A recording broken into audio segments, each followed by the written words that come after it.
Sabi nga nila, kung anong puno, siya ring bunga. Ganyan ang ilang pamilya na sinundan ang yapak ng kanilang padre de pamilya sa propesyon at sa pangalan. Yan ang tinutukan ni Bernadette Reyes. Eto si Bonifacio Luna III, ang kanyang tatay, junior ng kanyang lolo Bonifacio. At ang kanyang anak na si Fordy, ika-4 na henerasyon na ng kanilang pangalan. Hango raw ang kanilang pangalan sa ating mga bayani. Pero hindi lang sila sa itsura at pangalan nagkakaparehas. Pinagbubuklo din sila ng musika.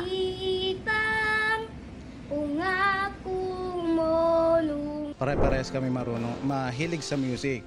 Lalo na yung father ko na lahat ng genre ng music alam niya. Si Joneto Homores Sr. naman, nakahabol pa raw na magkaroon ng junior.